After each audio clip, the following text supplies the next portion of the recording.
What's going on, everyone? It's Nina Infinity. Welcome to my channel on this Sunday. This is the place where we review all of the good stuff or bad stuff or whatever with the panel. I have today with me Literature Devil. He's in the house. Jane Theory is going to be joining us very soon. She's on her way back from Conan Exiles. Oh, and speaking of which, there she is now. Hi, Jane. Hello. Hello. How are you guys? Good. Doing Long pretty time good. no see, Jane. It's been so long. I feel know. It's been like a whole 5 minutes. Oh my God, Literature Devil, how are you? I'm doing fantastic. I just watched John Wick 4. It was a great movie. So A lot of good. fun. 0% woke, am I dead? 0% woke. Yeah. I didn't experience any woke at all in it, but we were just talking in the back, and Literature Devil brought up that people are making it up that this movie is woke, and I was like, what? Yeah, it's a non-woke. And the entire franchise, by the way, is non-woke. And Yeah, it's I don't think successful, and they it's woke at can't all. handle that. It's like, so the new cope is, it's always been woke. It has Ruby Rose in it, who's a lesbian, and it has like I a think- non-binary character in there. I think what they don't understand is things in and of themselves don't make a movie woke. Like nobody cares if Right. the characters are gay or non-binary or whatever. Exactly. It's the underlying message Yes. that makes it woke. Yeah, and in this movie, like, what did he say? He wants on his tombstone, loving husband. Yeah. So that doesn't sound very woke to me. If It you're a wasn't woke, you're like oh, a- loving gay life partner. If you're a woke, you'd be like, I want on my tombstone homosexual man or something. Yeah, like all of his my like all of his life my pronouns on my headstone. Yeah, make sure my pronouns are on my tombstone. They don't He, want to she. mix that up. He, Do she. better. I want he, she on my headstone. This is where I died by someone who didn't do better. Here's the thing. Let's introduce ourselves. Literature Devil, tell everyone who you are and where they can find you before we get the show started. Literature Devil. You can find me on YouTube. I go over stories and the mechanics of storytelling, and sometimes debunking these weirdos' assertions that some things are good when they're not, and some things are bad when they're actually pretty good. And debunking the narrative, the cringy little narrative. It's been great. Oh, Jane, your mic is going crazy. I don't know what happened. Okay. Every time you press hello, your gain is just insane. Literature Devil, you were talking about breaking narratives. Oh yeah, this breaking the narratives they push, like John Wick has always been woke, because they're trying to really push that it's woke now because it's successful. It's not woke. Mm-hmm. So they're trying to push that idea. We're like, they have a non-binary actress in there, and so what? It was never brought up in the movie. It was never like they didn't stop the movie and talk to you about how she's oppressed or something like that. It was just she was just a character, and Rose is in there, just a character, like a really good character. So it's not about it's never about what the building blocks of the movie is. It's like, is it about the story, or does it stop every once in a while to tell you that white men are evil or something like that? That's what makes it woke. Right, exactly. Like, especially like white cis males, like, which is basically John Wick. Like, how evil is he really? It was actually all the movies so far have just been focused on just telling a good story. That's it. Exactly. That's the main focus. Exactly. I think what it is that they can't accept that the movie does everything with respect to quote unquote diversity and representation and all those things. Oh yeah, it goes all But it around the has a world. quality story underlying the whole thing. And there's Moroccans in there, I think. There's like there's Middle Easterners, there's Italians, there's Frenchmen.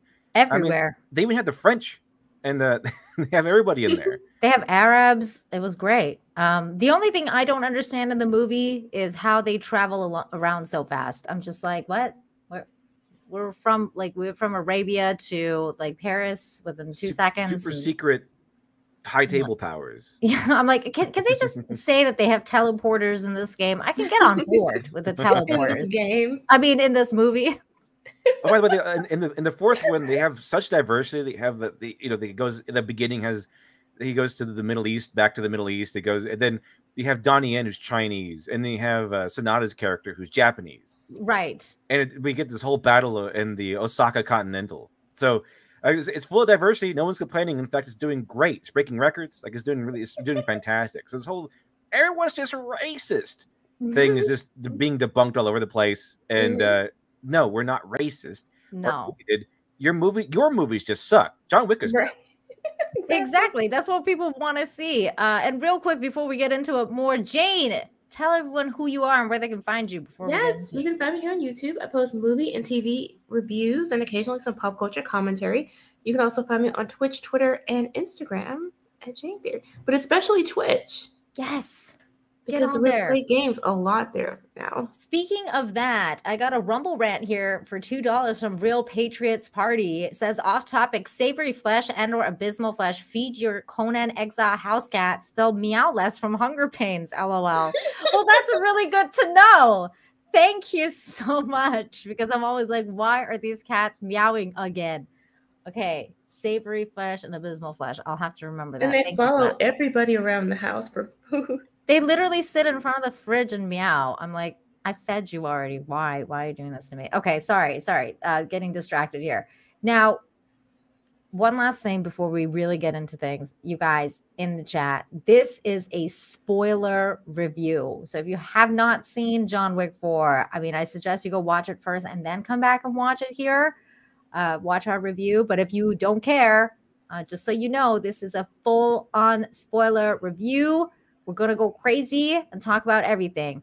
And also, I don't know if Script Doctor is going to be joining us, because yesterday he tried to go to the movies and the power went out in the theater when he sat down. So during the trailers, the power went out, and he told me that he's going to go try and catch a matinee today.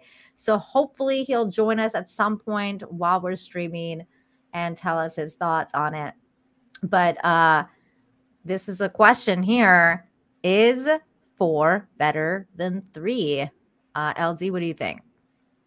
Is 4 better than 3? Oh, yeah, I think so. But Okay. there's so much stuff, so much heavy, dramatic stuff happens in 4 that doesn't happen in 3. 3's, I like 3, but 4 is just, it just so much stuff happens that there's so much dramatic weight. It's so much, very high intensity, high drama. That I think it's just better than 3. I think better than 2 and everything together. I definitely think is better than 2. I believe so, yeah. What do you think, Jane? Better than 3? I think it is, but I think that's because the story is expanding. Like there's, like you said, there's so much going on, but it all sort of builds on one another, so it just keeps getting better. Agreed. Russell Hall for 5 says, I'm torn. I like the ending, but hated much of the action, from beginning bows and swords to a gunfight and survival fatal falls to magical Kevlar, etc. So let's talk about some of this, because Russell brings up a little bit of interesting points. Like, for example, I think that the magical Kevlar is hilarious. Like, I think it's really funny, because it's like you could just see John Wick like is constantly like this, like he's just covering trying to cover his face, and it's really funny to me. I just think it's funny. I think it's like, I mean, it's Batman level believable. Yeah, I mean, I think it's fun. It's totally unbelievable, but it's also believable, because because they, like, the enemies have like helmets on their heads, and he would shoot them in the head and nothing would happen to them, but you would have to go like underneath the helmet to like shoot right here. And I kind of like that. I think it makes sense. Like, it's just that they have enough armor that they won't die. And a different technology. Like, yes, it's supposed to be fantasy to some degree. I like that. The other thing is the bows action scenes, and actually that was kind of interesting to me, because they were super bows. Yeah, but see, that's what threw me off. That took me out a little bit. They go through walls and everything. One time he pinned a guy's leg to the wall and he got killed, and there's such a strong arrow kept the guy up. He swung around on it. It was great. There was okay, so the daughter of the Japanese dude, I forget his name, but she was a bow person. So she kind of reminded me of like Hawkeye's chick. Like, what was her name? The girl. The lady Hawkeye. Kate Bishop? Yeah, Kate Bishop. Oh. So except she actually liked her dad. Yeah, but except for like this girl, she literally took on like a big fat guy the way Kate Bishop did. But it took her a minute to bring the guy down. And I love that part where she's like using the knives to like climb his back. Like, yeah, I was like, awesome. This is insane. Like, this is the kind of shit a woman would need to do to bring down like a 200-pound guy. It's not like, oh, okay, let me just like twist you around with my legs and then you're down and you're out. Like, it's actually called the Marvel stuff where it's like a little girl being up like a 300-pound man. It's actually a trope. It's called waifu. It's like where 90-pound girls like flipping around a 200-pound guy. It's called waifu. That's the thing I like though, is that they did, they emphasize that you can have a woman win a fight, but it's going to take speed, agility. It's going to take skills that she has that are not weight. It makes it better oriented because it heightens the tension because you don't know how she's going to do it because she's not just going to be able to knock a guy out in one punch or like flip him around or something like that. Like it takes her some time. And you know that in John Wick there's stakes, so you're constantly like, oh, is she gonna die? Like I'm like watching this and being like, oh, okay, she's actually gonna die. Whereas in Marvel, like you're like, Kate Bishop's not gonna die. She's a main character. Die in there. Yeah, like no, not even get wounded. No, exactly. John Wick. Even John Wick gets hurt all the time, and the whole thing is about him being a man of perseverance. And so he'll go through all these epic injuries when no one else can sustain it because his mentality is just keep going, keep going, keep going. And it's also by the way why I like Atomic Blonde, because whereas John Wick can like tear through like 100 guys, in Atomic Blonde she's only up against like a handful of guys, but each battle is so significant because she's a woman and they're like huge muscular men, so she has to use weapons. She gets thrown around like a rag doll. She gets thrown downstairs. Like by the end of it, you see how it ends up in the beginning of the movie where her body is just covered in bruises. Her whole face is all smashed up and everything. Yeah, I actually really like that movie. I don't know if you've seen it, but Jane, have you seen it? I have. I like it. It's good. It was a good movie. It shows that like she wasn't like a super, like Mary Sue woman that was that's like weird or whatever. She wasn't like that. She actually had to get injured and learn and things like that. But anyways, John Wick, what do we think about the main enemy? He's a Skarsgård. What was his name? I forgot his first name. But I liked him. I liked him as a bad guy because Bill Skarsgård. Very refreshing. So we had like these other bad guys. That's one thing that the John Wick series has gotten right with every iteration so far. I think you can have an argument on the quality of each movie. I'm looking for in terms of fun. Obviously, the movies get dumb as they get going because it's not supposed to be logical and realistic. Not really. Like it's supposed to be. Even the creator said it's going to be. It was kind of based on a video game, like a video game esque. Especially in like the final confrontation in the third one, where it's like, okay, you beat these guys, time to go to the next level, and then finally at the top he fights Zero. But with these things, Skarsgård, the Marquis de Gramont. Yeah. The thing is, he was just a bad guy. Like, he was perfectly illustrated as a perfect bad guy. At the beginning, he kills Charon. Like at the beginning, he destroys the Continental. Like at the beginning, he does all these horrible things, establishing himself as a horrific, merciless enemy with unlimited power because the table has granted him power to punish John Wick, and that's whatever it is he needs to do. Is that he used to just level a Continental? He can do that with the snap of his fingers. Him. He's not. There's no. He just needs a hug, or he has a bad childhood, or any crap like that. Right. He's not a misunderstood villain. He's just a bad dude. Like, he's just a really bad dude. A really powerful influence. I mean, every scene after he's introduced is just showing off how much glamour, and he has like sparkly suits. I mean, he's like all these men everywhere, mansions, castles. Like, he's just a guy made to be hated. Yeah, and I love that conversation he has with the black dude with a dog where he's like 40 million. He's just like, motherfucker. He just like throws his phone on the ground because he's just so pissed that that guy's taking advantage. But it's really good like that. Real quick, let me get this super chat from Russell Hall for $5. Says the thing is, bows were phased out by muskets. We now have automatic firearms. No one would choose to fight guns with bows. Hashtag dumber than laser spears. It was a little silly, but they're like super arrows. I would love to think that if my house were broken into, I could take down someone with a bow. Yeah, but of course it's unrealistic.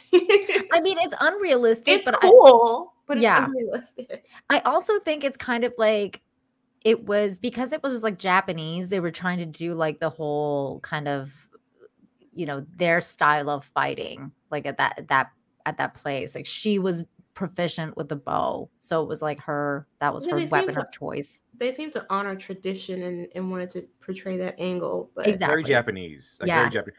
Also, speaking of tradition, I think this is why. Remember when he fought Kane? When Sonata's character fought, I forgot what the character's actual name. I know that the actor's name is Sonata, but when he fought Kane, and like I know I was in the theater going like, just walk away, don't die. But I was like, okay, he's gonna die. He's going to fight him to the death no matter what. I think it's because of the old school idea that, you know, if he lives, then the High Table is going to come after him for revenge, and he might end up like Kane, them going after his daughter. But if he dies, there's no reason for the High Table to get revenge because the person who wronged them is already dead. So I feel like he was like, and remember, there's like one part where he goes, "Take care of your daughter," and he goes, "I am," and he continues to fight him. I believe at that point he thought the best course of action was to die at the hands of a High Table agent, which was Kane at the moment, so that there'd be no reason for the High Table to seek revenge against his daughter. To come after him. Very fatherly. I like that. So this it has a really good father. Where he's just sacrificing himself so his daughter can live, essentially, while also maintaining the idea of staying loyal as a friend to John Wick. So in order to do both, be a good father and a good friend to John Wick, he had to die, and he was willing to do that. Yeah, it was a very fatherly story because both those guys were fathers. Like, so the Asian dudes were both fathers, and they were fighting for their daughters. And I thought that was really cool kind of story that they were going with.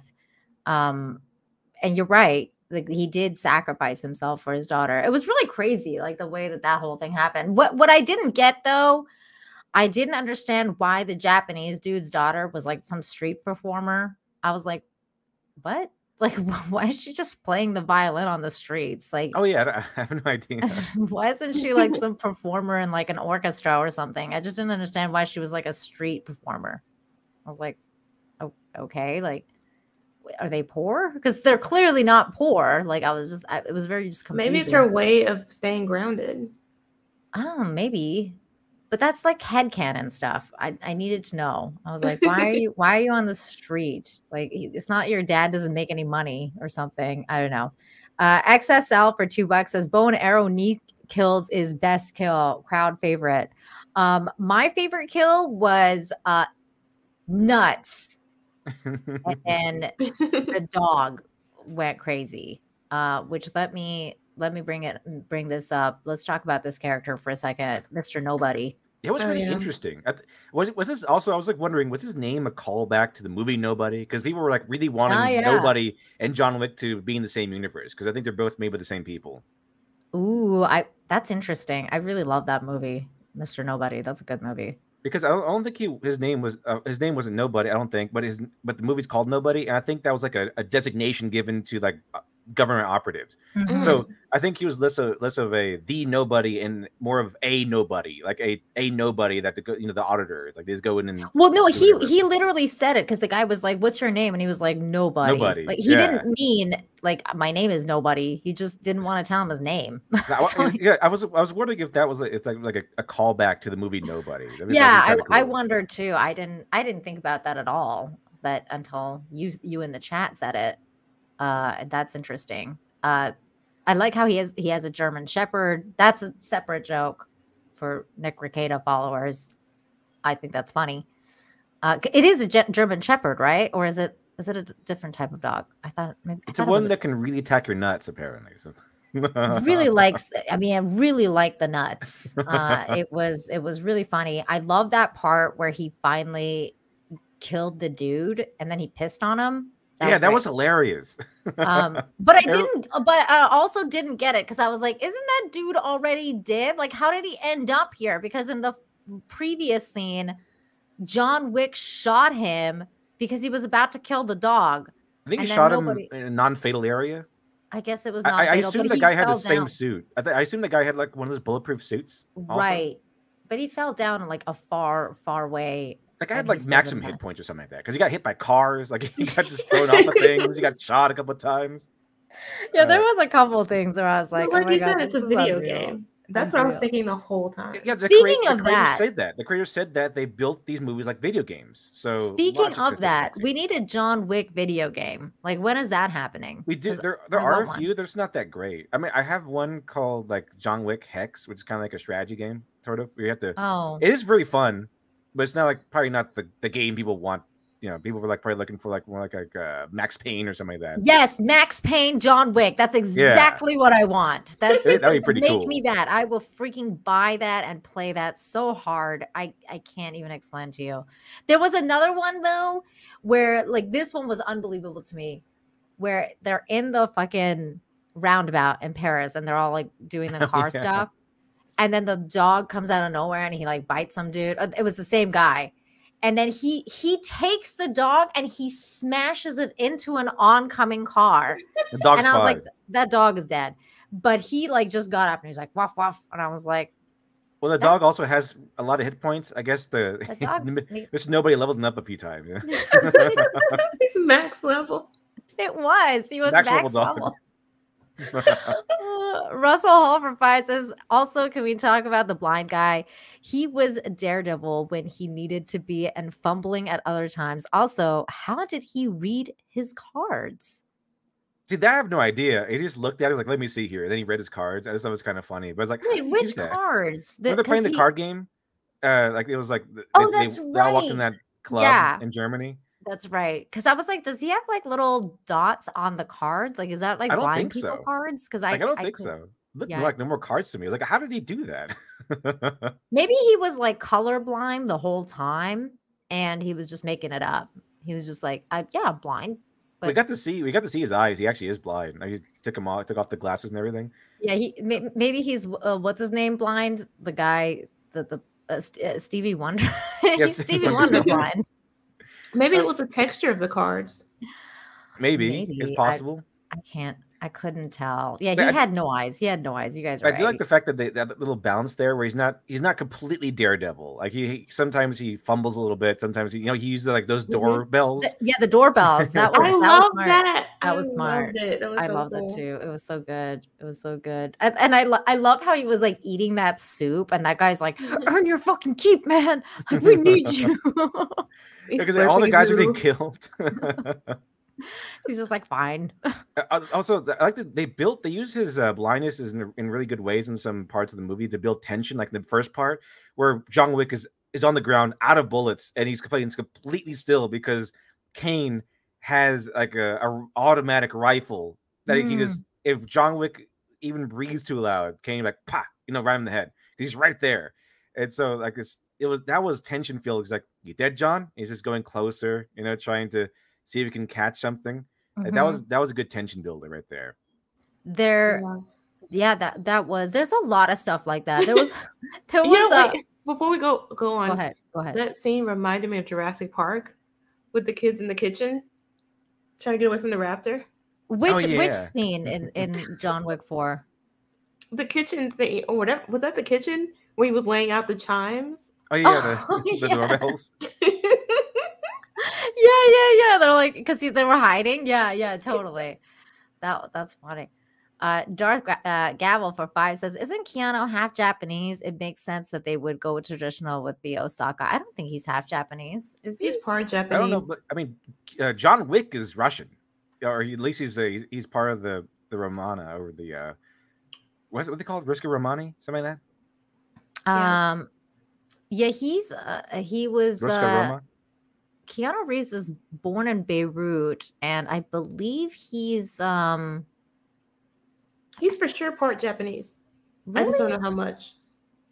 I didn't know that. Mm-hmm. That's interesting. He's a Canadian treasure. I don't think he's half though. Just like one of his parents or something. Let's see. He was born the son of Patricia Ney Taylor, costume designer, performer, and Samuel Noel Reeves. His mother's English, originating from Essex, and his American father is from Hawaii, of native Hawaiian, Chinese, English, Irish, and Portuguese descent. So there you go. His grandmother was on his father's side was Chinese Hawaiian, and his mother was working in Beirut when she met his father. And there you go. So that's his ancestry. So he's not Japanese. He's Chinese. No, he's Hawaiian for sure Chinese. part Japanese. I just read you his wiki life.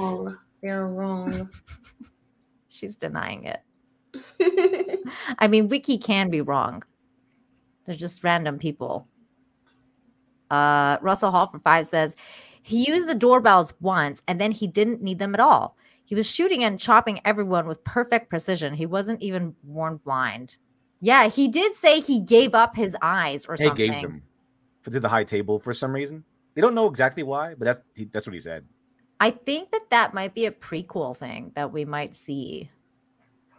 Maybe. I think they're getting ready to build upon the world. I know they're coming out with like possible spin-offs and things. That's what they're saying about that whole thing. Basically, it's a rule of cool. Like if he needs to be fumbling, he will be fumbling. If it's cooler for him to fight everybody perfectly, then he'll do that. Right. I mean, I think some of the fumbling stuff was maybe a little bit made up. Like he was like, I don't know. Maybe he wasn't. Maybe he was a fumbler. I thought he was just like pretending a little bit at first, but then because he just seemed like he had his shit together. So I don't know how he was fumbling. Like when he read the cards, I was like, how? I didn't get it, but I was like, okay. I just like the fact that they tried to make it more balanced, where like his blindness becomes an issue sometimes, as opposed to like a Daredevil thing where it's just not even the thing. Like why even have him be blind? He's like better not being blind. Right. Ancient Mariner 5 says, just got out of John Wick. What a fantastic film. Love the Wink of Warriors with the bopper DJ. The DJ. Did you notice the DJ channel, like the station is called WUXIA or something like that? I think so. No, I didn't see that. Like it was, she's like, welcome, thanks for tuning into WUXIA or something like that, which is Wuxia, which is actually what the genre of film. I believe it's like samurai or kung fu. It's one of those genres of film. No. Okay, because we were talking about Keanu Reeves' ancestry. I didn't know we were talking about John Wick's ancestry. I was reading freaking Keanu Reeves. John Wick is Russian, I think. Yeah, I'm pretty sure John Wick is Russian.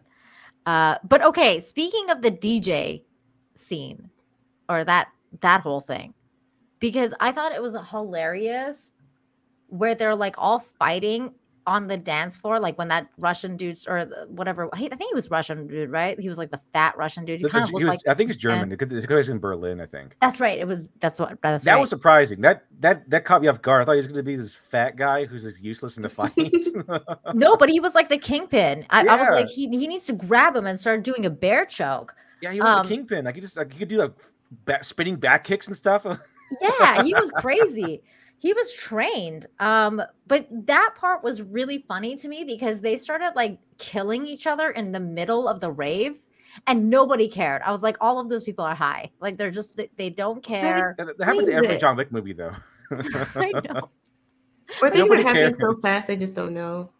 You would think that people would be like, somebody died like right in front of me. Let me maybe leave this area. They were just continuing to dance. I was like, everyone's dying around them and like nothing's happening. All these people are high. It wasn't even as bad as the other movies. I think they used axes and everything, and they kind of fought in larger open areas instead of where the other John Wick movies, he's just shooting people in the head in the middle of the crowd. Mm-hmm. They don't care. But I thought that they did care a little bit in the original movie because they kind of like ran away. They were like, and they like ran. But in this one, they didn't run out.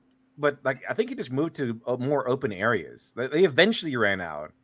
But while he was doing it, they didn't care. He was just shooting everybody, just gunshots going off, and no one caring. But do you think that people would actually do any? I mean, these days, people just sort of they're focused on just what they're focused on, and they don't see anything around them. There's no like awareness. I mean, I think they might whip out their phones and be like, "Oh my God, people are fucking killing each other in front of me. Let me see if I can get viral on this shit." But or like try and run away. I don't know. But speaking of that, though. So I watched a video that did point out that in John Wick, there's no civilians that die. It's only the bad guys that die. Yeah, it's usually like that. Like you're right, because even when they're in the middle of the like the Paris roundabout thing, and like all the car accidents, or like there's no car accidents, like there's no cars flipping into other cars or whatever. Like there's nobody else that's kind of dying that's like a civilian. It's just usually the bad dudes. They just But isn't that their thing though, being so precise and professional? I mean, that's part of, supposedly. yeah. Yeah. I think it's just funny that there is no law. There's like no law and order in any of this. It's just like, oh, let's just kill it. Let's duel in front of the fucking, Eiffel Tower. Nobody cares. Like whatever. But they have the power to control everything. That's the thing. Yeah, the cops are on the payroll, as we learned from even the first John Wick movie. He's like, you working again, John? It's great. And then like the fact that they're like the chick that was announcing where John Wick is. Oh yeah, the DJ. She's at the top of the Eiffel Tower, like their little center. That's pretty clever. I thought that was going to be a DJ, but they use a DJ service as a way to locate where John Wick was. Yeah, like, and Russell, this is what I'm saying. Like, there was no cops in Paris. I didn't see one. I was like, where are the cops? Well, they're French police. If the French police are going to encounter like a giant war zone, I'm like, no, run away. Run away. You surrender. Yeah, and it was just, it's really funny. There was just there's just really something really kind of comical about it. That you can kind of, it's the suspension of disbelief that gets me about this movie. It's like you can suspend your disbelief. Like for this movie, there's just so many things that we all excuse. We're like, whatever. Like, oh, he saw the cards even though he's blind.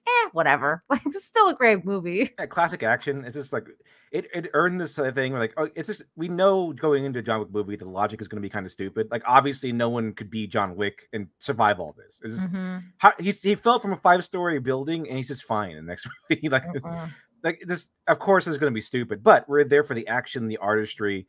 We're there for this myth, the man, the legend, John Wick. But of course, even the creators like, yeah, we're not going for logic. They're built like video games. Yeah. It is built like video games. Russell Hofford too. If the cops are on the payroll, use them. I think it feels like more like a mutual, like leave us alone kind of thing. Like, let us work. I don't think they're actually like soldiers of the high table. It's more like okay, if we're operating here, you don't bother us. Don't go. Non-interference.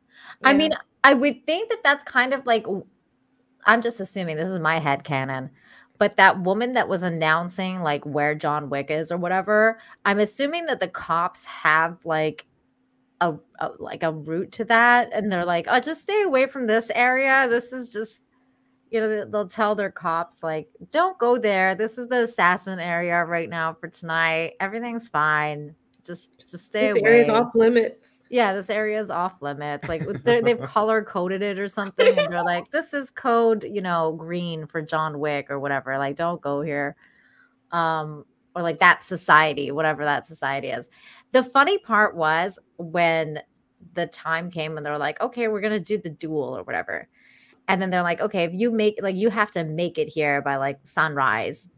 And fucking Morpheus shows up out of nowhere. I'm like, he just teleported there. He's just like, hey, buddy. And then he arrived on a train. Obviously, he just arrived on a train in Paris from New York. Like, here.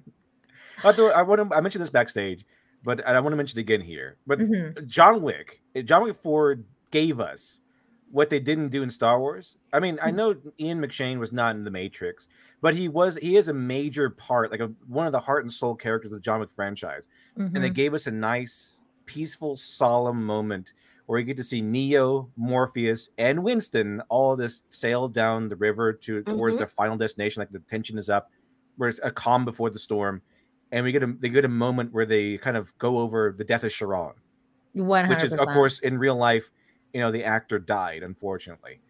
Right. So we get so much solemnness, so much. It's a very nice, touching moment.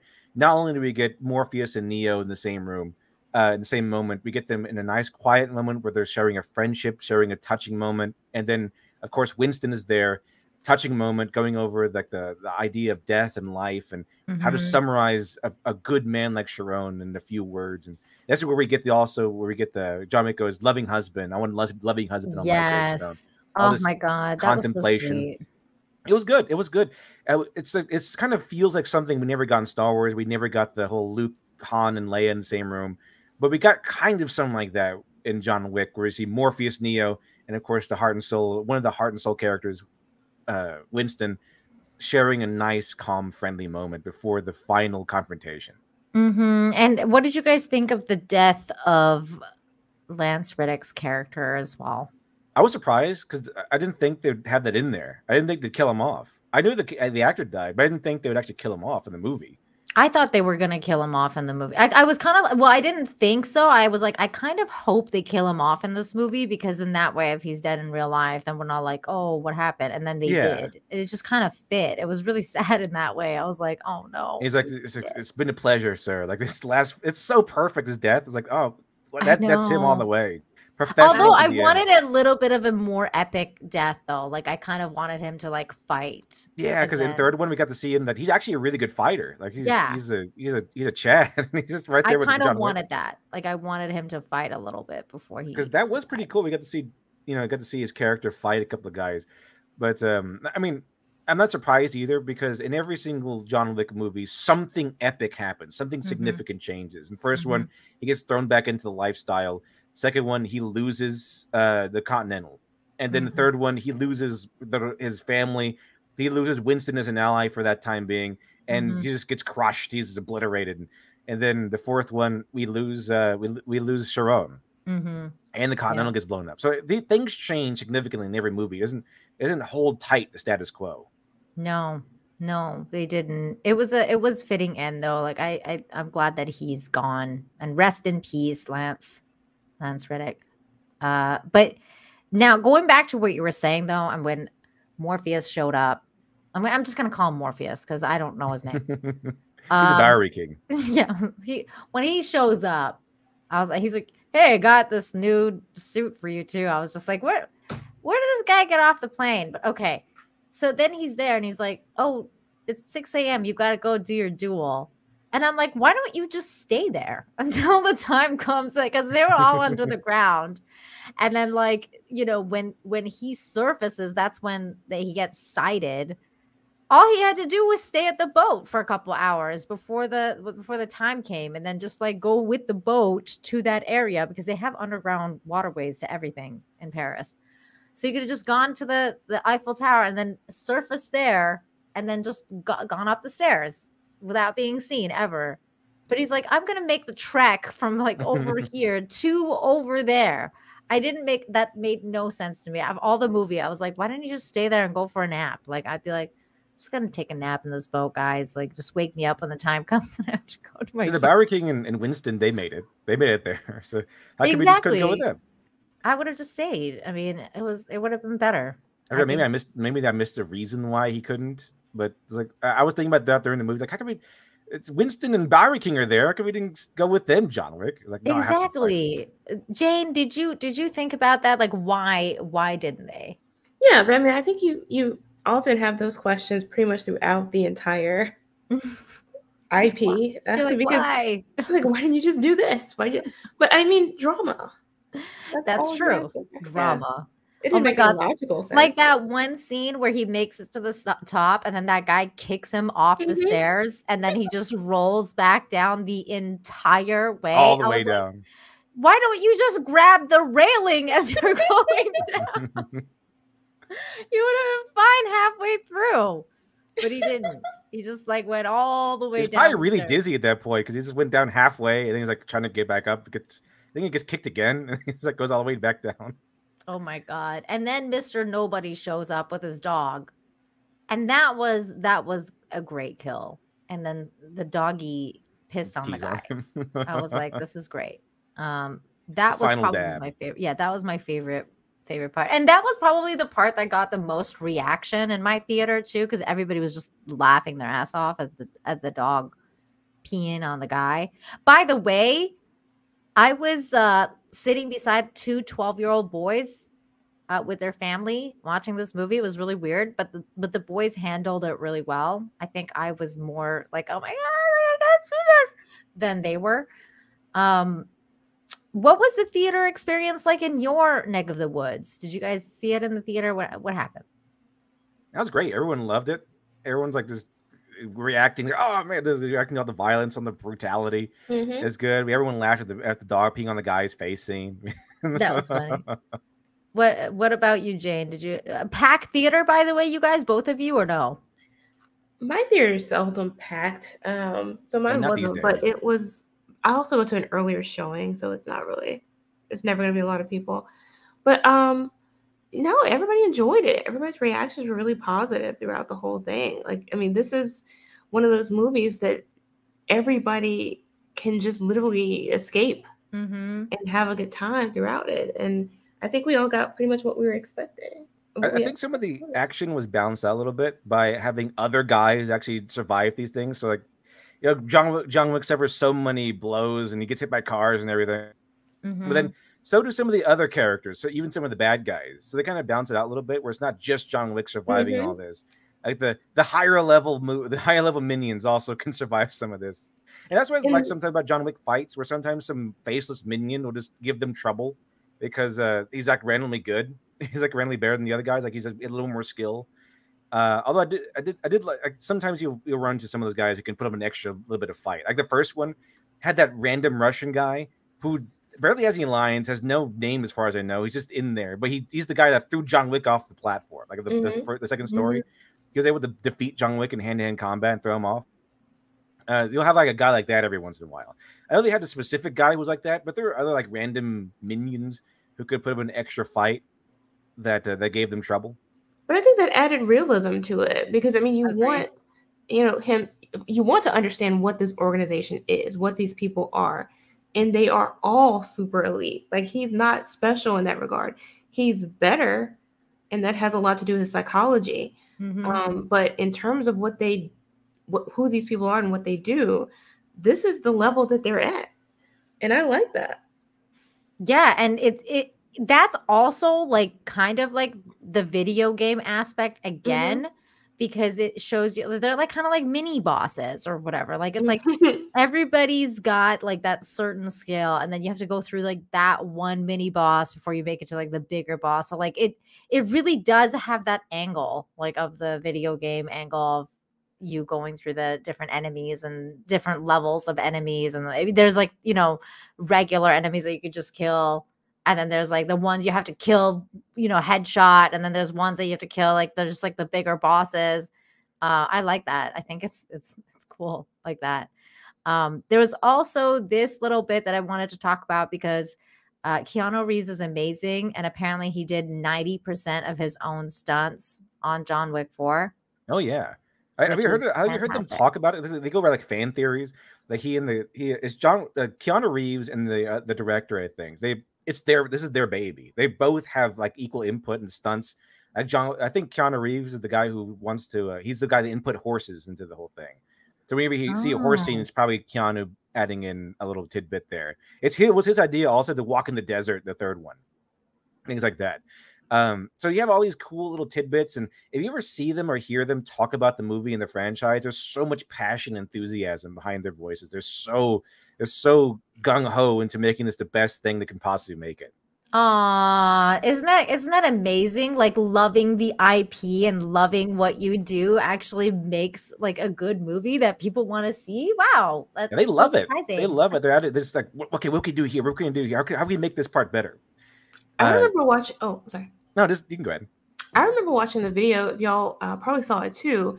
Him and Halle Berry at the range when they were practicing their. Oh yeah, that was cool. Maneuver. I'm like, y'all are super invested in this. Like, you don't. Wait, I didn't see it. Jane, is there a way you can find this video so we can show it to everyone? Please, that would be amazing. I just love the dedication. Like that's the thing that we all talk about all the time. Like even with Henry Cavill, we talk about how the fans love that he was so dedicated to the character, that he wanted to do his own stunts, that he wanted to do, like just add to the lore of the character and all that kind of stuff. Like fans love that kind of shit. That's why everybody loves Tom Cruise's Mission Impossible, because he's just doing all his own stunts. He's dedicated to the craft. That's what he wants to do. And that's like, it gets reception, and it makes the movie so much more epic when you do your own things. Like not everything is done in front of a green screen. I feel like that's one of the things that I really love about John Wick is that there's not so much green screen, and there's not so much, it's just all, You know, they go on location for things. There's sets, there's different things, there's actual fighting. Like, it's just that's what movie magic is, you know? And I love that kind of stuff. I hate the new CG, like everything is Like CG. everything's green screen. Yeah. You could tell. Even the most ridiculous things are green screen. Okay, so this is oh yeah, this one's cool. Him training. Yeah, they're all training at the range. He and Halle Berry. This is for 3. Sound for this? Ooh. This is cool. They're coming here to learn to take their screen performance to the next level. Terrence. Let me just kind of... Not just Keanu. The work ethic she had involved in this film made Jade and I better trainers. I love Halle Berry. She's so we have cool. to introduce her. Like, everyone loved her character. There, the third one. I mean, just they were thinking about giving her like a spin-off or something. Because everyone just loves her character. I there like are a couple of spinoffs coming. Have y'all talked about that? No, I want to talk about that because we were kind of making it towards the ending of the movie because the ending of the movie is basically, you know, the duel was the ultimate. That was high tension. Yeah, it was crazy. I was like, and then what is this? Hold on. What was Keanu doing there? He's so silly. I love how silly he is. He's just such a silly guy. I would just love to like just talk to Keanu Reeves, you know? Like Keanu Reeves is humble. Like he's really humble. Like there was like people will find him in the subway. He'd just be sitting there, just like a normal guy. He'll give up a seat to somebody who might need it more. Like he's just a humble guy. Yeah, he just seems like the nicest guy. You know why? Because he's Canadian. Wolfbane for $4.99 says, one thing I dislike in this movie is the use of the song Painted Black. It's to the point where I miss and prefer Bad to the Bone over it. But I love that. I love that. I mean, I love that song, but I don't even remember it in this movie. It was like the first when the DJ stuff happened. I think it was his first or second song she played. Oh, he was timing the shooting. Oh, that's cool. Yeah, he's timing the shooting, so you only get so many seconds. Yeah, I don't remember the song. I do know what you're saying though, because that song is overplayed. Like I feel like it just that they put it in everything, but it's just such a great song. So they call him the Man in Black, and although it didn't really fit as well because she's like, "Oh, time to paint this Man in Black red or something like that," and then she puts on Painted Black. That's not what she said. Now, so with regards to the duel, like at first I was kind of hoping that it would be a blade duel, like because you know how they were picking the cards. Oh yeah. So I was like, you know, when the weapon time came, I was like, please let it be blades because blades are usually more epic. But I knew that John Wick's preferred weapon was pistols. So I was like, I had a feeling they were going to go with pistols, but I was kind of hoping it'd be blades. But then it was pistols. And then they came out with like actual fucking dueling pistols. Yeah, dueling pistols, like, but more modernized. They look like high caliber rounds because when those things went off, they went off. It's like it had a kickback to it, man. Like that was crazy. It was like a freaking mini musket. And then when they got hit, like, oh my god, like you could feel the pain when they got hit by those like things. you could see like the dude go back when he got hit. Like that was crazy. And then high caliber bullets there. I was like, wow, that you could feel the pain. 100. And then there was just certain things about it too that like in that scene because.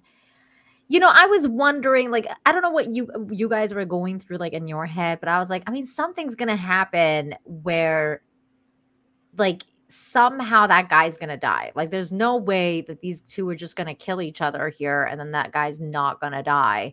I knew he was gonna kill the Marquis at it, but my thought was like, is he gonna just like load the first bullet and then shoot him instead of Kane? That's what I thought. I thought they were both just gonna be like, okay, let's do the paces, right? And then you do the paces and then you turn your gun towards that dude and the other guy, like, you know, the head guy or whatever, and just shoot them and then just be like, they're dead. But then there's to be hunted, I guess. John Wick wanted to plan out where he frees everybody. Yeah, he was he was trying to be freed. So he took that bullet. He literally took a bullet for his friend Kane there. He did. It got really intense. From like, okay, 30 paces. All right, they both shot in the shoulder, and then 20 paces, and then 10 paces. When it got to 10 paces away, that's really high intensity, and that must have really hurt because he got shot in the stomach 10 paces away by that thing. I mean, I couldn't believe he was still alive. Like, I was like, how is that even possible? I mean, mind you, one of them was in the shoulder, though. A little tidbit about the fighting stuff. Since they had all these actors, and a lot of actors tend to take martial arts lessons and for the movie roles. One thing I learned that I heard that they did was that they learned what the actors were already trained in, and then put together a fighting style that fits what they're already trained in. So that way they feel and look more professional and more adept at that, since they already had previous training and whatever it is. So if someone came in with like judo training, they'll make a fighting style for the character that is around judo or something. That's interesting. I'm trying to find a scene. That would save a lot of time too. Yeah. There's so much stuff I love about this movie. Like I'm just trying to look. Like I was just looking at the images just so I can see if I can pull up a dueling scene. I didn't find it, but I did at least find where they kind of did the dueling. But I just love the cinematography in this movie. It's so very, very art house. Fantastic. Like so art house, so cool. Like the shots, the way everything is planned. The lighting and shading. Yes, just everything about it. Like look at the shot alone. Like it's just so epic. Like it's so, there's just so much to it. There's so much weight in every scene. Every scene has stakes. Every scene you're just kind of like, oh, what's gonna happen? I just love all of that. And the soundtrack and everything was amazing. It's just such a beautifully shot movie. One thing I kind of enjoyed was the Harbinger right there. You know, Lex Luthor, Mr. Krabs, Clancy Brown. When he arrives at the hotel, they show him push forth his little token, and he's also missing a finger. It's the same finger that John Wick is missing. I thought they were going to explain that, or like, okay, what did he do? Like, did he also betray the High Table? But they never do. It's just something they show you. And it's I think that those are the prequel Easter eggs, or like spin-off Easter eggs, or whatever that we're gonna get. And this is where we're going towards, which is basically the ending. So in the end, Literature Devil, what happens? You explain. You were good at explaining things.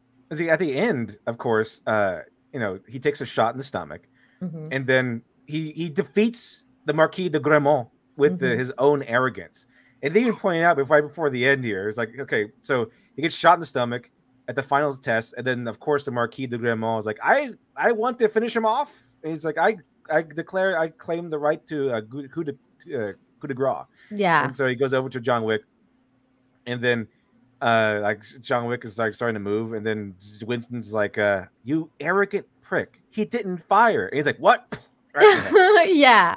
And then of course they have a nice touching scene where he goes, take me home, Winston. And Winston goes, of course. And he walks down a few steps, takes off his belt, all of his holsters and stuff like that. He's completely, for all narrative purposes, he's stripped off the cloak of Baba Yaga. And at the end, he's just John Wick, sits down on the steps, watches the sunrise, thinks of his wife and his final breath, and then dies. And he's told them what to put on the tombstone, which is loving husband. So that's kind of like the scene we get in the end where they're standing over his tombstone next to his wife. Now, I have a feeling that he's not dead. Okay. They probably saved him.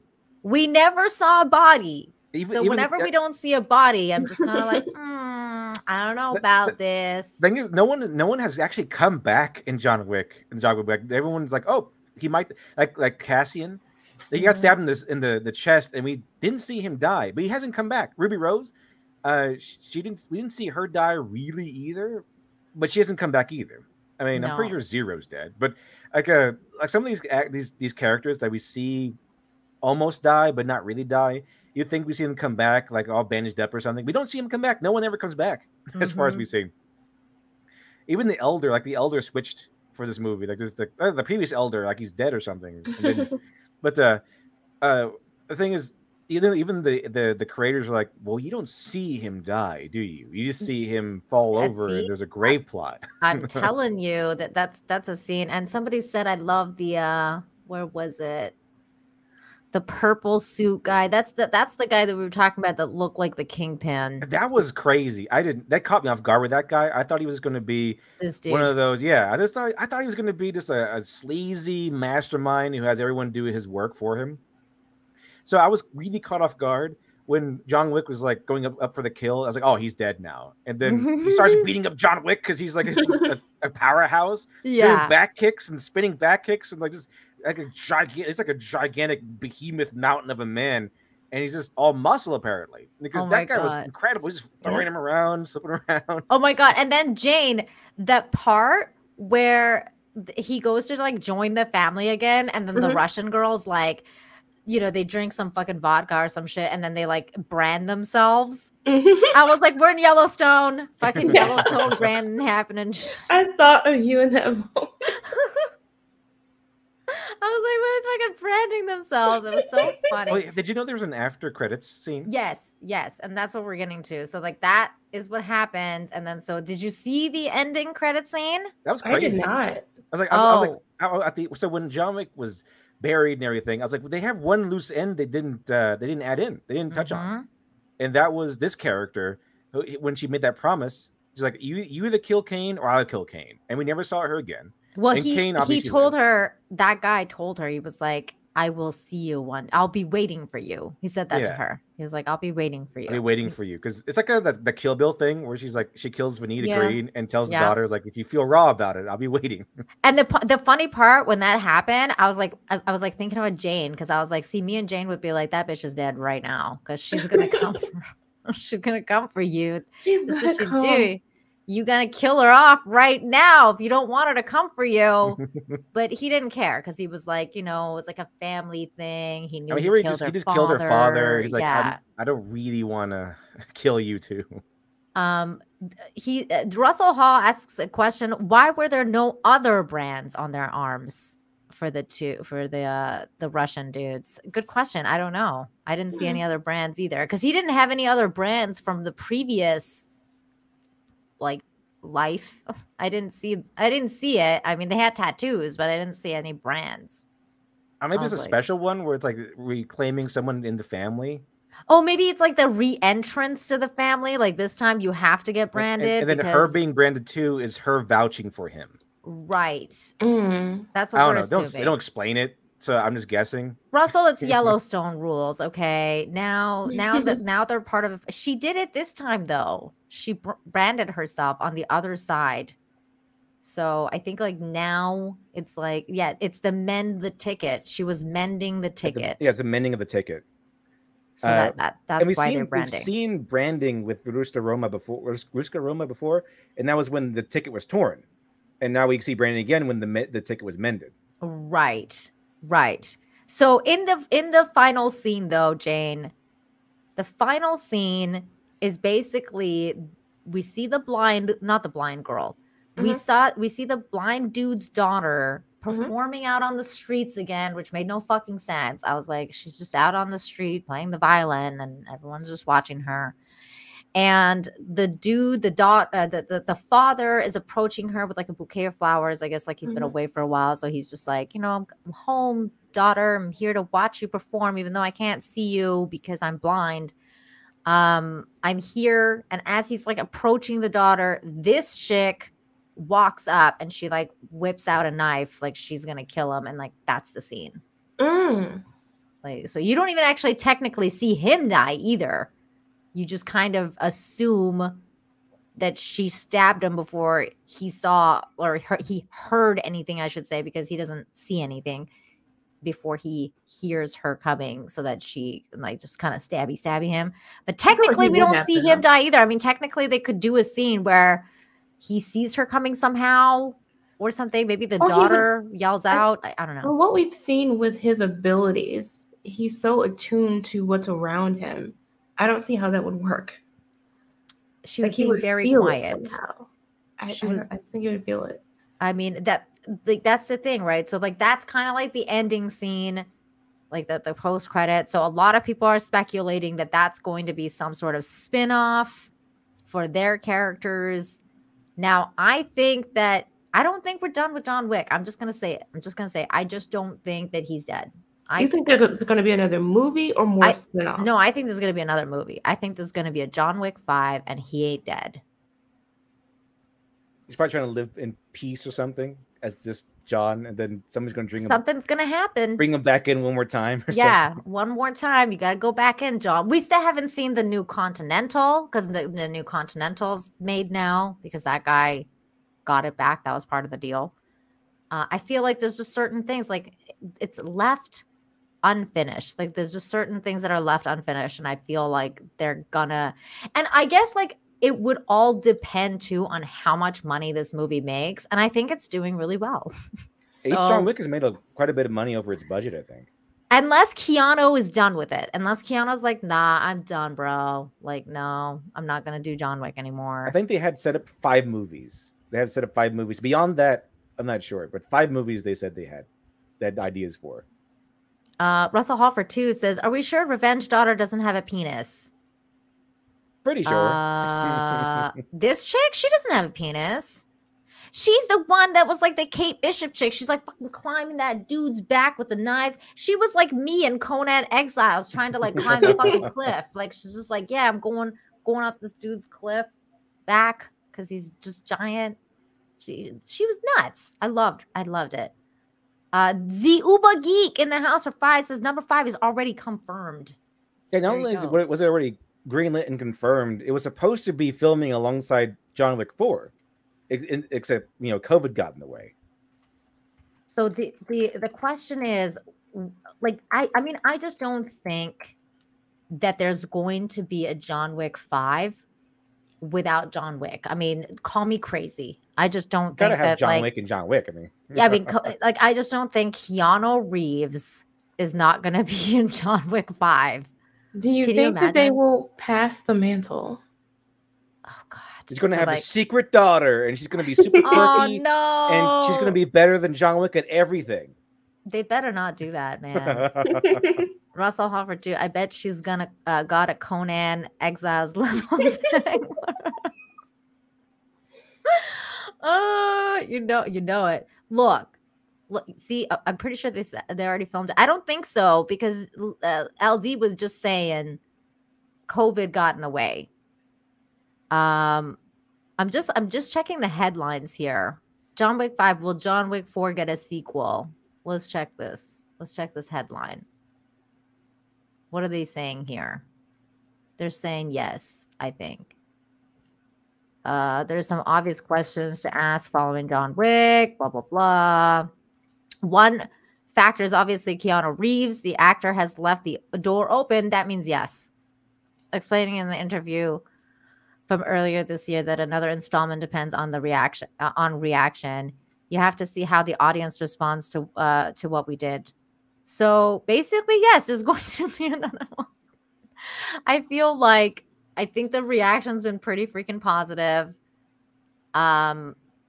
Wait, can you guys? I'm not good at this, but can one of you check the money, like how much money it's made so far? I think it was like 30 million. Script Doctor is usually good at that kind of stuff. I don't know anything about money checking. Oh, wait a minute. So it's a Deadline says it has blasted to 138 million at global launch, which is 38 million more than its budget so far. And it just launched, so it's doing pretty well, I think. So it's doing better than Shazam. I'm sorry. That was a low blow. I'm sorry, Zachary Levi. I'm sorry. I didn't mean to. He's going to make a video crying about what you said. I didn't mean to go for the nuts on this one. Like that stuff. Go for the balls. I think, opening weekend, it was like 73 million. And then as of right now, I believe it's surged to 138 million. Yeah, I feel like there's going to be a 5th one. If it's about whether the audience likes it or not, it feels like it's going to happen, guys. Wait, hold on. Are they still calling this the pandemic era? I guess so, because all the upcoming movies, yes, all the upcoming movies had to be filmed during the pandemic, I guess, and during lockdown and everything. I kind of feel like they're making excuses for films that aren't doing as well. Dude, John Wick is doing we are pretty good in a pandemic era when it's like, no, we're not.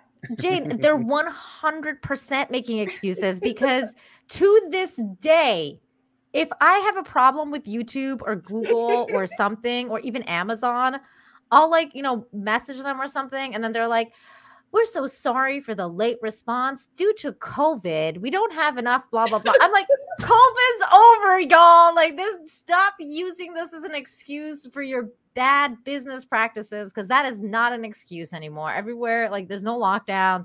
Everyone's back to work. Just stop it. Just stop it. Russell Hall 5 says, John Wick 5 will be violin daughter super assassin on a quest for revenge against samurai daughter archer Tranny. Okay, here's the thing, Russell.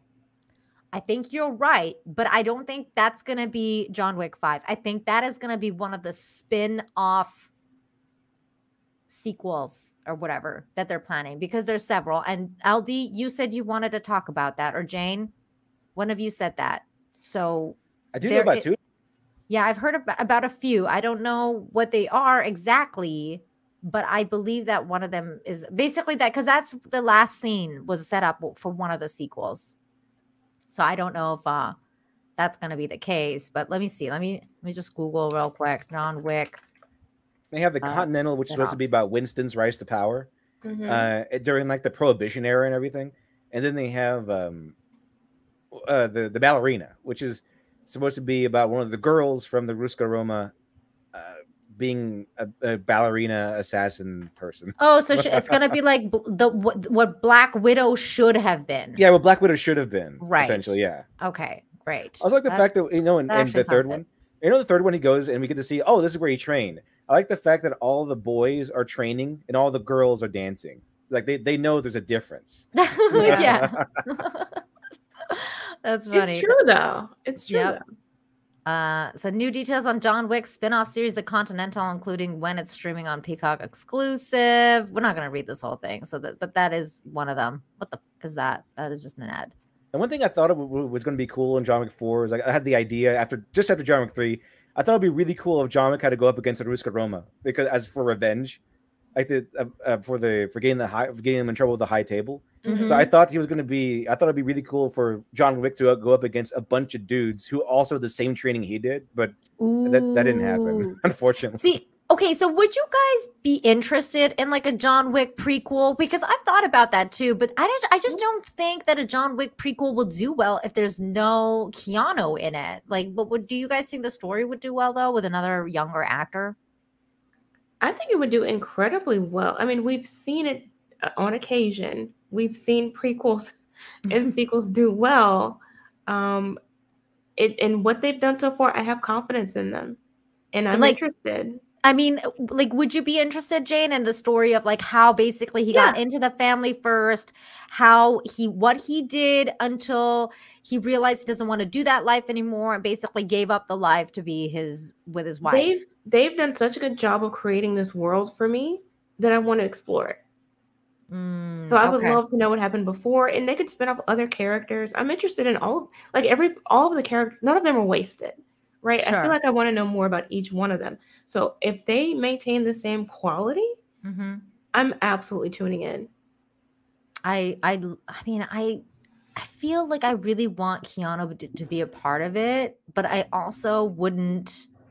If it's like the same makers and we're talking about like the same style and everything, I would definitely be down even for a prequel, I think, because it would be a cool story to see how he ended up with his wife and everything and how he left the family to begin with and, all that kind of stuff.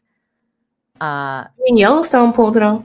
They did. And here is what the Continental release date on Peacock is. The Continental will have 3 90-minute episodes, turning each chapter of the spinoff series into a mini movie.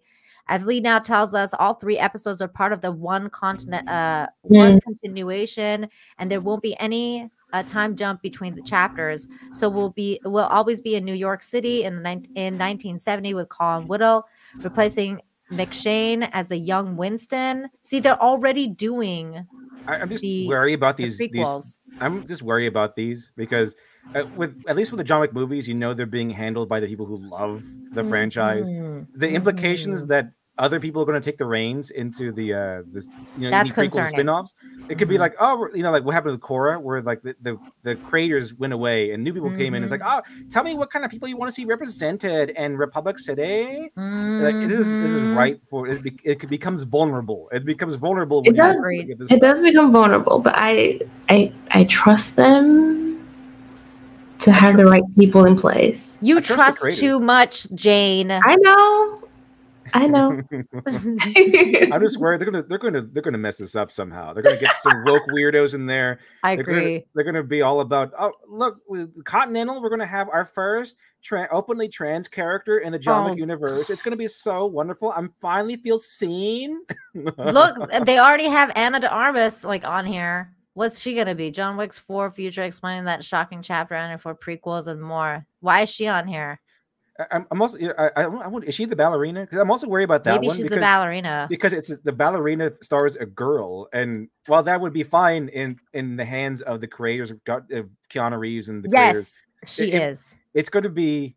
I'm just waiting for it to be all about a man who wronged her, and she's going up against men. It's going to be like a man hate series. Oh no, I hope not. I don't know anything about it, but I'm just wary of that kind of thing happening because I've seen it happen so many times. Where it can totally be a cool story that's supposed to be what Black Widow was supposed to be, but just like with Black Widow was changed from what it was going to be. It says it's taking place between the 3rd and the 4th John Wick films. Ballerina stars Ana de Armas as an assassin named Rooney who hunts down her family's murderers. We previously saw young Rooney in John Wick 3, where she was played by ballet dancer Unity What? Yeah, the character who stars in the ballerina was featured in John Wick 3. She was the one on stage, I think, with a tattoo on the back. Okay. So there you go. I mean, it doesn't seem like it's going to be a man-hating thing. She's just going around killing the families. So that's fine. It sounds okay. Ana de Armas is hot. So here's the thing. Ana de Armas is hot, and she's willing to do nudes. I'm open to this. This is great. This might be really good. We'll see. We'll I think it can be good. I think it can be good too. I'm really hoping it is. I like vengeance stories, so you get me with that one. The thing is with these spin-offs and everything, and with John Wick John Wick the franchise in general, I think they've kind of understood that people don't give a shit about woke, and also they don't give a shit about, you know, strong independent women kind of thing. Like, people want to see crazy strong men and women. So people love Halle Berry's character. Yeah. And there's an underlying message of family with these stories that I love. I think that resonates with people as well. I mean, it's love, it's family, it's relationship, it's bonds that surpass, you know, normal understanding. And well, even in this ballerina one, Jay, yeah, she's going after revenge for her family. So I want her to be a tank. Yeah. Holds up. Okay, well, what else do you guys want to talk about? Is there any other thing you want to talk about before we call it for John Wick 4? Any additional thoughts? I really like that scene where he actually does get kicked down the stairs, and he fights so hard to get to the top, and then boom, he gets kicked all the way back down the stairs again. And then here comes Kane, like this guy who's been expressing friendship, that we're brothers. It's so nice to sit with a friend again. And that scene in the church. By the way, that scene in the church, is that a hint? Because there was a part where it was like, it was like where Kane says, "It's between my daughter and you. You're going to die." And then John Wick goes, "Maybe not." It could mean I'm going to fight my way through this. I'm going to survive, or it could mean I got a plan. Oh, they're going to survive this. I'm going to pretend I'm going to be dead or something. But but that part at the end, just before he leaves, like, it's so nice to sit with a friend again. That's what Kane says, because he doesn't want to do any of this. He was forced into this because it's between, you know, defending his daughter and, you know, killing his former friends, kind of like Red Dead Redemption style. But he does cherish the friendship. He does, and throughout the movie, he's very protective of John, so that no one else kills him other than him. To make sure that he dies by a friend's hand. I mean, technically, the other guy did the same thing, though. Nobody. Yeah, but he kept killing people because he wanted to be the one that kills him, because he wanted the money, though. Well, he saved John so that his bounty would go up. Yeah. So he only wanted to kill John Wick when the bounty was at a reasonable place, and it's insinuated that he didn't do that because he's just greedy. It's insinuated that he did that because he wants to, in one kill, get enough money to buy his way out from beneath the table. That's that kind of idea. But when he's like, John Wick is at the bottom of the stairs, Kane comes in, and immediately like, oh yes, it's gonna be cool. The two guys are teaming up to go fight the bad guys. It's like, he's like, gives John a pep talk as a friend. Like, finally get to see him act as an actual friend. He's free to act like a friend because they both need to go to the area to duel. So he's obligated to help him out and everything. He goes, I need you to get up those stairs, John. I need you to get up. I need you to make it to that duel. He's like, I'm going to help you. And so they both fight. You know, they both, all three contenders, they fight in that one scene back up the stairs. And it was supposed to be like a kind of good, bad, and ugly. That's kind of what the creators mentioned, that this plot was going to be kind of being a good, bad, and ugly style plot, where it's like three guys. It felt like it. And you got, I guess, Angel Eyes would be Kane, even though he's not evil. And then the ugly, I guess, would be Nobody, because he's kind of more like a lower tier. Like everyone else is, all the other two guys are in suits. He's just like a bum. Yeah, he's just guy. I thought he was like, because at first I thought he was like Morpheus's bum dude. Like he was like, I thought he was like, yeah, he looked like one of those homeless guys from the suit. Yeah, I thought he was sent by Morpheus or something to like, you know, help John. But it wasn't, because he looked like one of those bums, and I was like, he was really cool though. Like he was like the fact when he went in to go help John while he was like in that house, and then he pulls over that bulletproof vest from his backpack. I thought that was pretty cool. Oh, that was cool. Yeah, I love that scene. I just liked that whole scene when they were in that building, and then they do the up top shot, and then John Wick's just going around like with a shotgun, is just like blowing people up, and you're just seeing it like God view. I just fucking love that scene. I was just like, it was just getting my heart like pumping. I was just like, oh, this is so great. Like, I'm not a man, but I feel like my testosterone levels are just going up just watching this, because I was like, oh, this is freaking good. It's good. A lot of fun, a lot of action. They know how to keep the tension high in every scene. And they raise the stakes all the way to the end. It's really good stuff. And then I see that one scene when that dude's about to kill the dog, and John Wick had the shot. He could have killed the black dude. He could have killed Nobody. He spares him, and he shoots that guy. He doesn't kill him. He shoots that guy, and to save the dog. And then that dude's face was like, whoa, he just saved my dog. Like, you know, I love my dog. And so like later on in that scene, there's a scene where he has a choice to like help John or not. And he looks at the dog, and the dog's looking at him like with his tongue sticking out. And he's just like, don't do it. Yeah. And he's like, oh man, I gotta help him now, because he helped you, like he didn't kill you. So it was great. I love how they kind of stuck to the dog theme in every movie, because that was just such a big part of the first movie. Like that was literally what set him off to go crazy, was that dog. So there's just always like the dog aspect. Yeah, that part in with Halle Berry's character where he shoots the dog, and she starts killing everybody, and she goes, he shot my dog. And he's like, I get it. Yeah, he's like, I get it. That was like one of my favorite parts about that movie. Russell Hall for 2 says, I only care if she shows butthole. I think that's about Anna de Armas. Yeah. Oh, that's Lord. fine, Russell. Wolf Spain for $1.99. Are they coming out with Halle Berry spinoff? I don't know. I have not heard.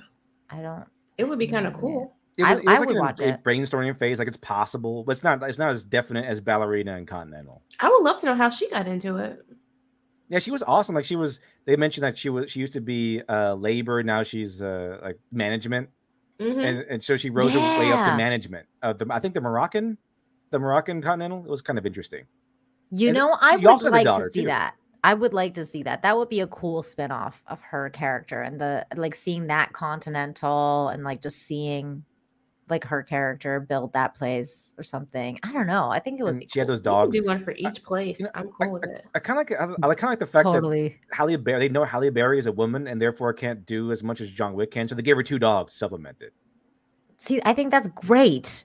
Yeah, it's so good, because and I mean, side joke, they were German Shepherds, and it was funny, but I just think it was just it was great. It was just a really good,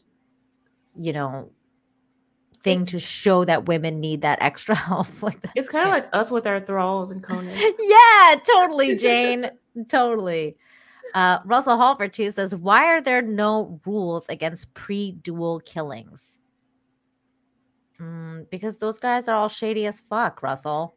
It didn't seem like he was like obeying any rules. It seemed like maybe there are, but Marquis the Marquis de Gramont was not actually doing the killing himself. He's like, oh man, I mean, he has a bounty on his head. People will just kill him like that. Yeah, I mean, technically, I think it was working in the gray area because there was a bounty on his head. That's why I was saying, Russell, why didn't he just stay underground and like just go through the freaking underground thing instead of like taking a leisurely walk and the like I'm just gonna walk down the streets of Paris and get myself like a little croissant on my way to my duel. Like, of course people are gonna spot you and trying to kill you. Like, why don't you just go in the aqueducts? Like, it made no sense. I was just like, what? I may have missed it, but I was asking the same thing too. Like, wait a minute, Winston and the Pirate King are there. How come John Wick can go with them?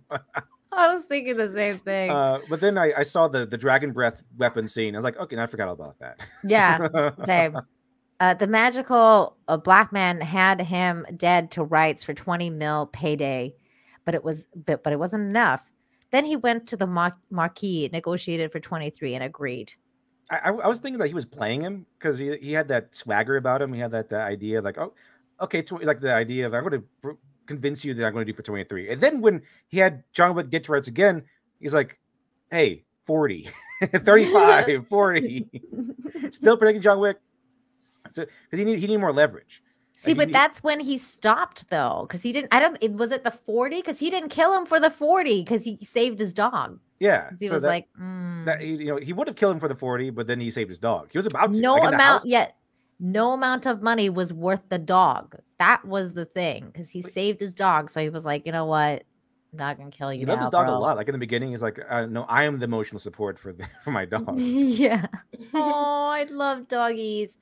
XSL for $5 says High Table prevents Kane from meeting his daughter. That's why the Marquis chastises Kane at the start, saying he got too close to her. Yeah, he's prevented from being with in her life or something.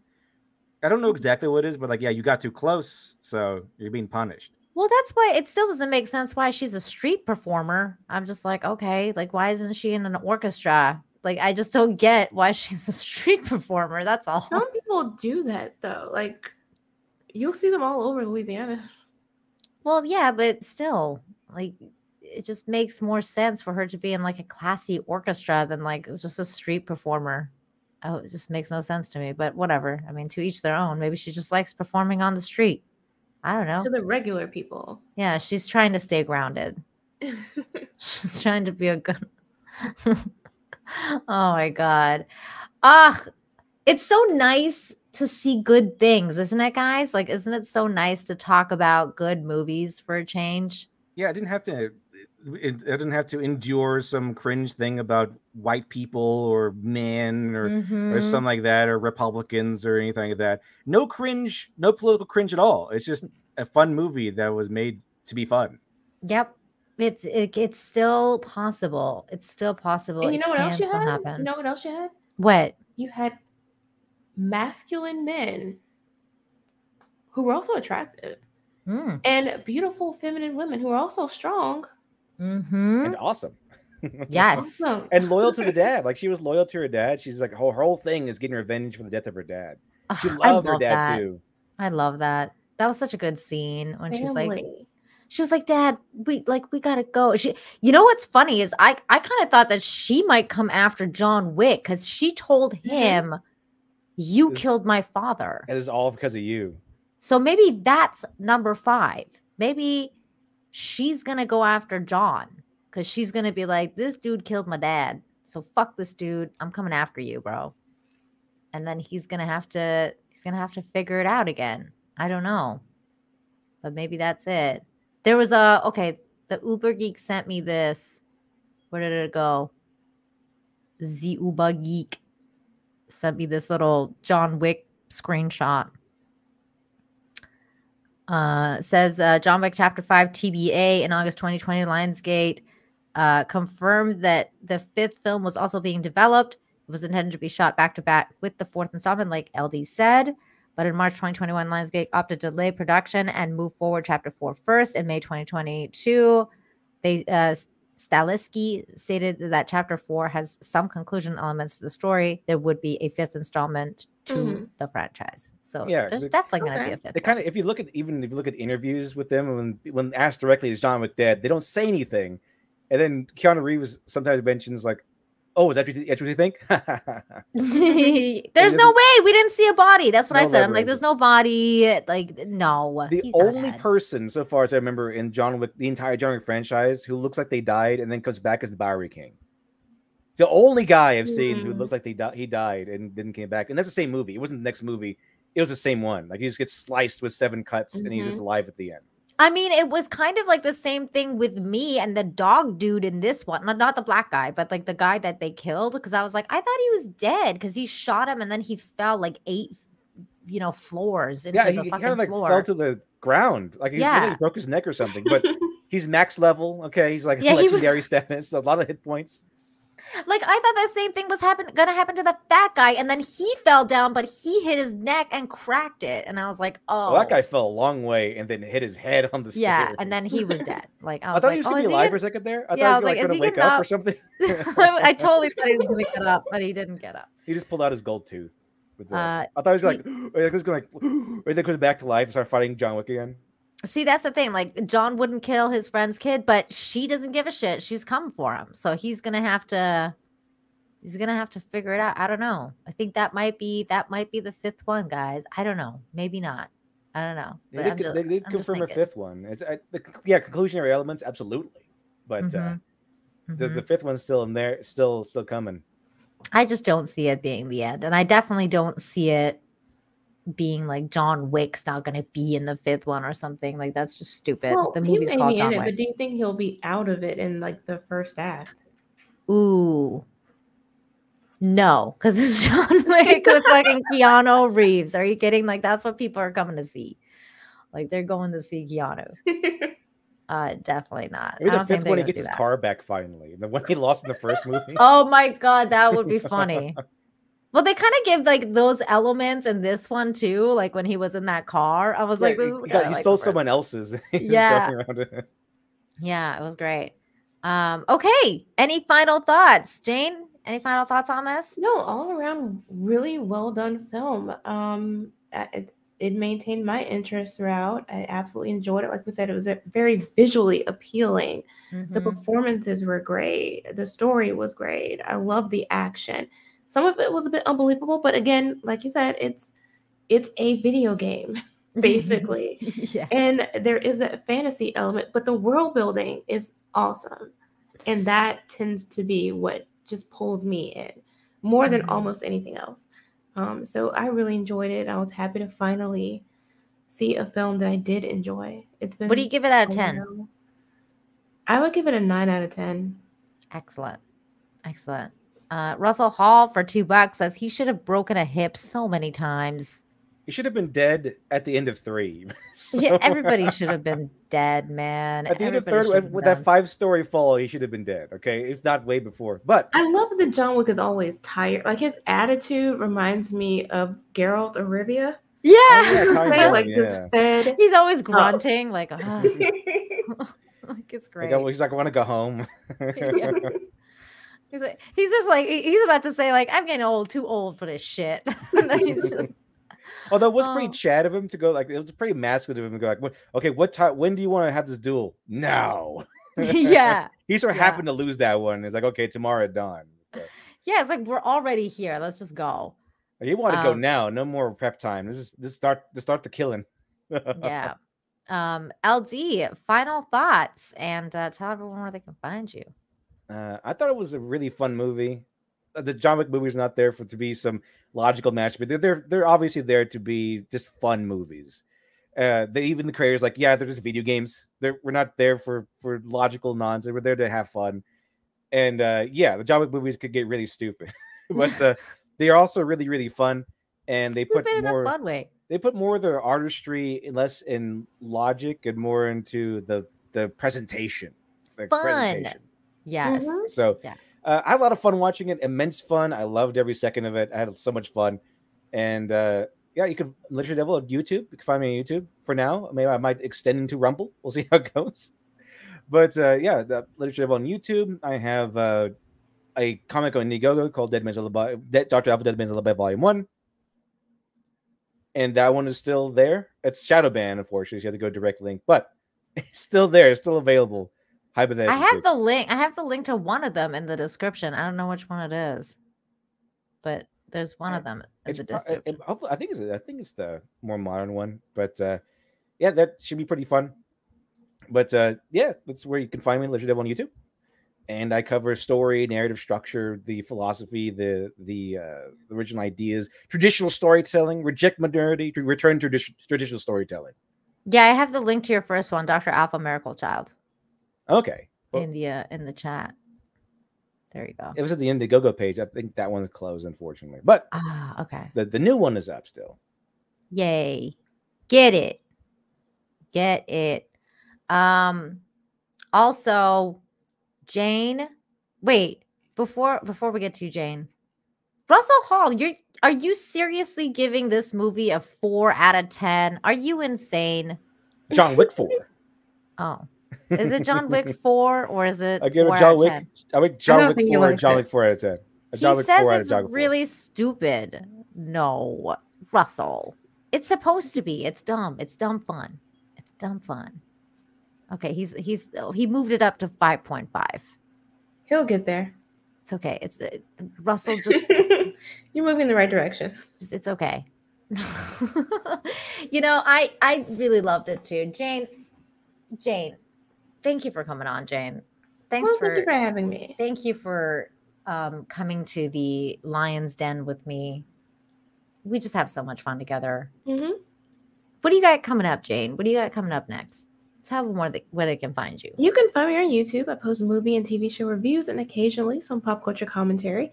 You can also find me on Twitch, Twitter, and Instagram at Jane Theory, particularly Twitch, where I'm trying to grow it because I prefer Twitch to YouTube, and I would love for that to just sort of blow up. Be great. Do it. Do it. Wait, do I have your Twitch in the description? I'm pretty sure I do.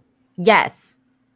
Jane Theory's Twitch is in the description. You know what? I'm going to drop it in the chat right now. Drop it in the chat, guys. If you're a Twitcher, I'm not a Twitcher, or else I'd be subbed. Jane's Twitch. Go Twitch yourselves there. There you go. We have a lot of fun. As for me, you can find me on Simpcast in just a little bit. After the stream, I'm going to go eat something, and then I'm hopping on Simpcast, Chrissy Mayer's channel. I'm going to drop that in the chat as well. This is Simpcast link. I believe Dick Masterson's going to be on there. That's a special guest tonight. So there you go. With all the ladies, should be a good stream. Should be fun. Go hang out.